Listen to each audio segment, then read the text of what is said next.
সেদিনটা যে ঘটনা ঘটেছে নৌকার উপরে প্রভাব পড়ছে চলছিল, আর এখানে অনেক শুটিং লোকাল লোক নেয়, লোকাল বোর্ড নেয়, আর সিকিউরিটি মতন লোক নিয়ে রাখিয়ে তারা শুটিং করে। কেন এটা হচ্ছে, এটা চান করা জায়গা নয়, এটা নদী, সুবর্ণরেখা নদী। এখান থেকে 3 কিলোমিটার হচ্ছে মোহানা। ওরা যখন যে জায়গায় শুটিং করছিল মিনিমাম 2-2.5 কিলোমিটার দূরে, মানে জেটি থেকে 2-2.5 কিলোমিটার দূরে, মানে পুরো মোহানা পাশাপাশি শুটিং করছিল। ওই মোহানাটা জোয়ারে জল ডুবে যায়, ফির ভাটা পড়লে পুরো শুকে যায়। তো ওখানে লোকাল লোক নেহাতি দরকার, লোকাল লোক থাকতো যাতে ওরা যখন জোয়ার আসছে, কোথায় ডিপ আছে কোথায় খালা আছে, ওরা জল ঢুকছে ওরা বুঝতে পারেনি। তো যখন শুটিং চলছিল তখন জোয়ার হচ্ছে, এদিকে বি জল ঢুকে গেছে, ওইদিকে যে শুটিং করছে ওখানে কেউ নেই, লোকাল লোক কেউ নেই, ওরা নিজেরা আছে 30-35 জন, ওরা নিজে আছে। যখন শুটিং জলে শুটিং করছো সব কলকাতার লোক, ওরা সুইমিং টুইমিং কিছুতেই জানে না। তো যখন শুটিং চলছিল জোয়ার হচ্ছে, ওই জলে শুটিং ছিল, ও তখন ড্রোন চালু আছে, রেকর্ডিং চালু আছে, ওরার পাশে কিন্তু এভিডেন্স আছে, লুচাচ্ছে ওরা নিজে ফাঁসানোর জন্য লুচাচ্ছে, এদিকে সেদিকে ভুলভাল কথা বলছে। ও শুটিং যখন ড্রোন উপরে উঠছে, জল যে ভাসছে, যখন জলের রেকর্ডিংটা হচ্ছে, ওই জলের রেকর্ডিং করতে করতেই ওরা ডুবেছে, ফেসে গেছে, কি জলে টেনে নিয়ে গেছে। রেকর্ডিং ড্রোন উপরে কিন্তু উঠছে তখন, মানে তাহলে ওই ছবিটা ড্রোনের ছবি। হ্যাঁ, তো রেকর্ডিং কিন্তু ওরা ক্যামেরায় আছে, ড্রোনেই রেকর্ডিং আছে, ওরা লুচাচ্ছে। আর এদিকে সেদিকে কথা ঘুরে আমাদের লোকাল লোকে হ্যারাসমেন্ট করছে, বোর্ড নাম বলছে, ভুলভাল কথা বলছে। সব রেকর্ডিং, ওরা রেকর্ডিং ড্রোন চালু ছিল, ক্যামেরা চালু ছিল।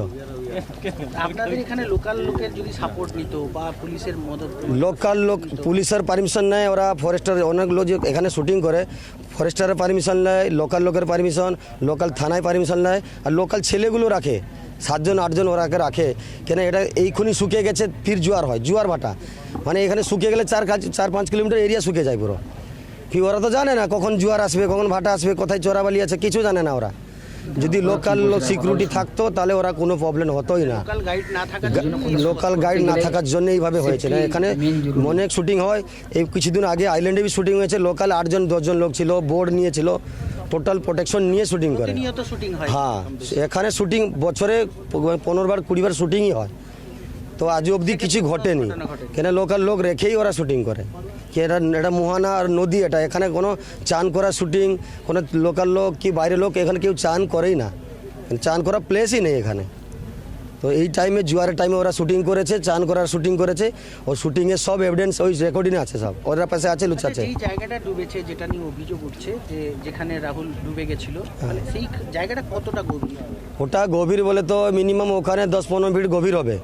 যেখানে শুটিং করছিল ওখান থেকে সাডেন ঢালানো আছে, ঢালানো উপরে যে জলটা আছে ওরা বুঝতে পারেনি, যেখানে শুটিং করছিল ওখানে 1 ফিট জল, একটু আগিয়ে গিয়ে গেছে, সাডেনই ঢালানে পড়ে গেছে।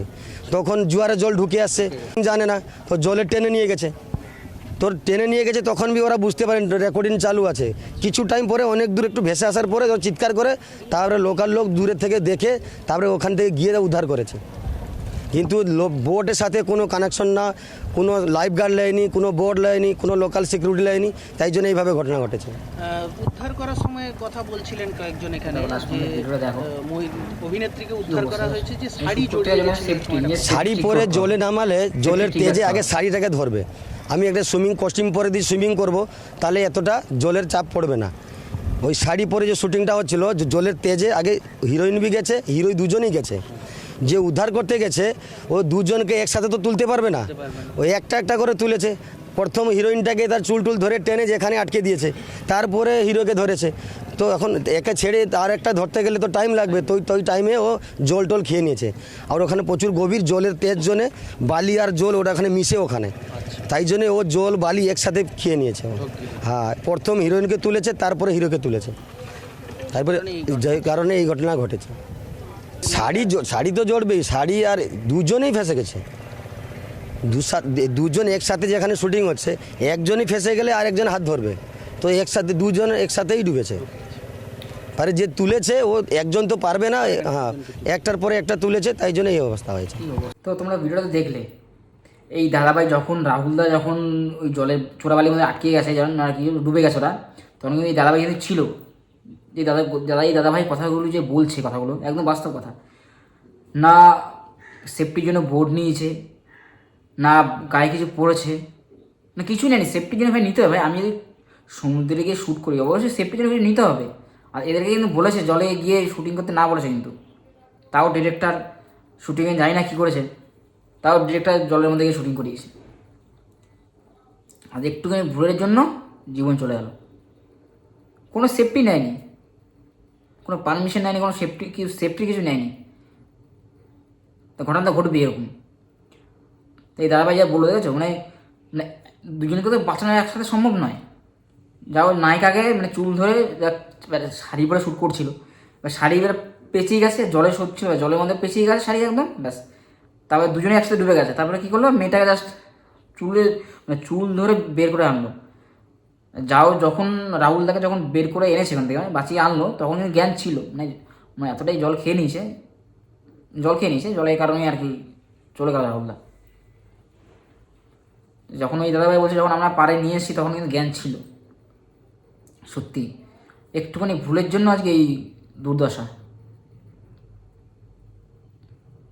সত্যি মানে এরকম এবারে শিক্ষা হবে, এই ঘটনার পরে আর শিক্ষা হবে। এবার কেউ যদি সমুদ্রে শ্যুটিং করতে যাবে কিন্তু এবার সবাই সেফটি সব কিছু নিয়েই, হ্যাঁ কথা আছে না, কেউ যদি কিছু ভুল না করে, যে কিছু ক্ষতি না হয়, কেউ শুধরাবে না বা বুঝবে না। এই একজনের প্রাণ চলে গেল, এবার বুঝবে সবাই না। এবার শ্যুট করতে গেলে সমুদ্রে কাজ করে, সমুদ্রে যে কোনো হোক কাজ করতে গেলে কিছু সেফটি নিতে হবে, সেফটি হয়ে কাজ করতে হবে। আজকে একটুখানি ভুলের জন্য আজকে জীবনটা চলে গেল। সত্যি খবরটা খুবই খারাপ।